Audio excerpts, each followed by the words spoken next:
seconds. I really look forward to next week.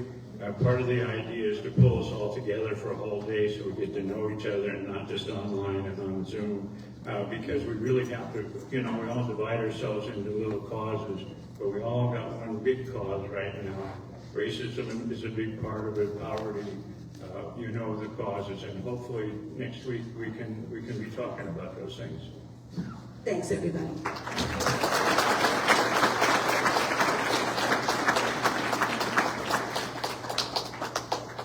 Thank you, guys. Thanks so much. Yeah, go to that Left Coast Forum. It's great.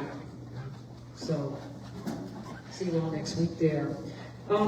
Next, I'd like to bring Jay Ponti. He's going to talk to us about religious leaders, the right religious leaders, shutting down protesting ICE centers for 5 minutes. And Jay is a nationally recognized grassroots political organizer, trainer, strategist, and author, known for his influential role in some of the most significant social movements of the past 10 years. It's been a long 10 years, including Occupy Wall Street, Standing Rock, and both of Bernie Sanders' presidential campaigns. He's also the author of Be the Revolution, How Occupy Wall Street and the Bernie Sanders Movement Reshaped American Politics. So Jay, come on up.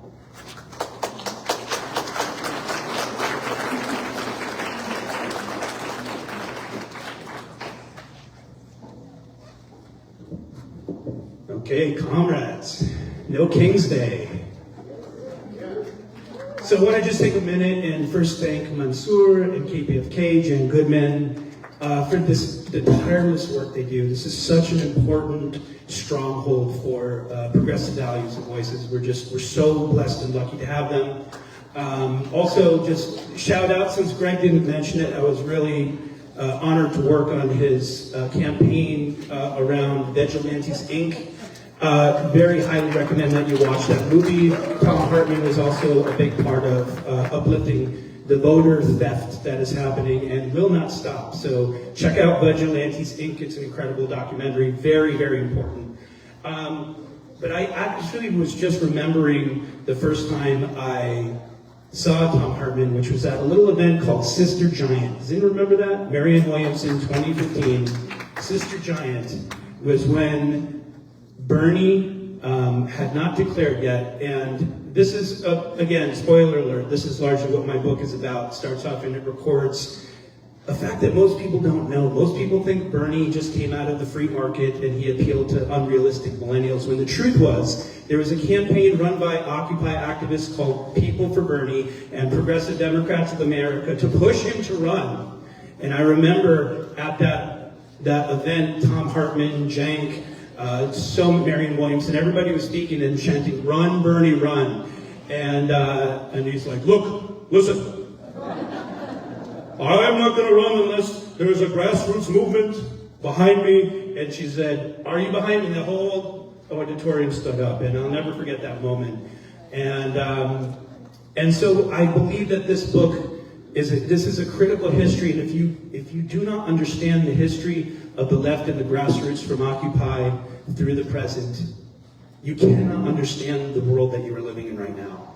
And this is, as Mark Ruffalo said, I'm so grateful that Thom, gave a blurb for the book, but as well as Noam Chomsky and according to Dr. West as well. But Mark Ruffalo said, "This is an accounting of the last decade as a profound and seismic piece of American and political and cultural history that has gone all but unnoticed in the mainstream. And you are the memory. The younger generations deserve this accounting of events, but it's also a theory of change." I wrote this as a theory of change. And yes, I am a big fan of Fred Hampton and his Rainbow Coalition.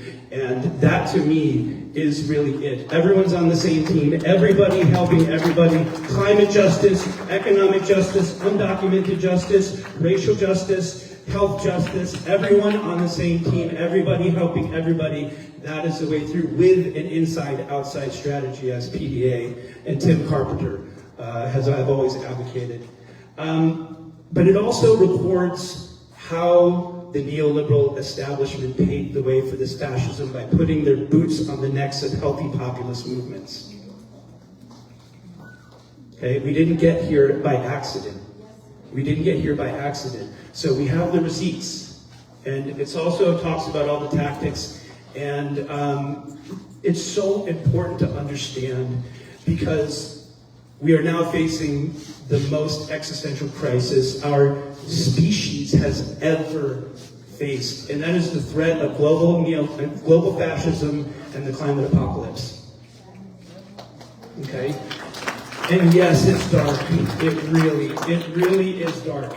And right now, I also want to tell you about a campaign that we are launching called Stop the Camps. Right now, there are internment camps like Alligator Alcatraz being rolled out throughout the country. And it's being tragically underreported. Not surprising, not terribly surprising.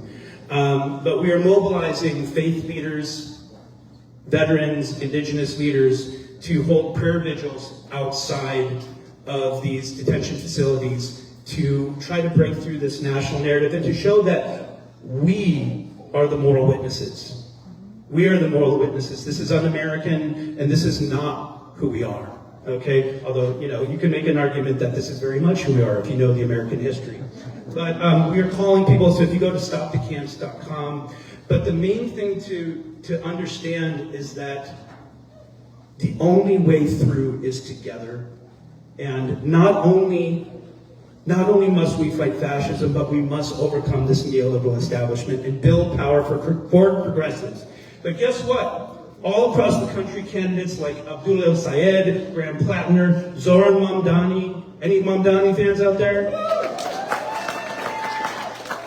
They're showing us that we're having our Roger Bannister running the 4-minute mile moment. And on this day of no kings, let this be the beginning of we're not just going to show up one day. Sustained direct action, sustained advocacy, all working together. We're going to shut it down. We're going to elect progressives. We're going to do it together for climate justice, for health justice, for racial justice, for economic justice. And the time is now, folks, because you can't be still on a moving train. And thank you so much to KPFK. Thank you to Thom Hartmann. Thank you to everybody who showed up today, because this is about all of us. You are the ones, we are the ones that we have been waiting for. And if you're looking for someone to save you, look in the mirror, my friends. Thank you.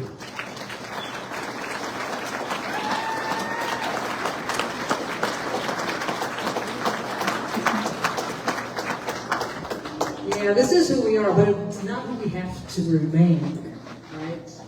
So that was, thanks for that reminder, Jay.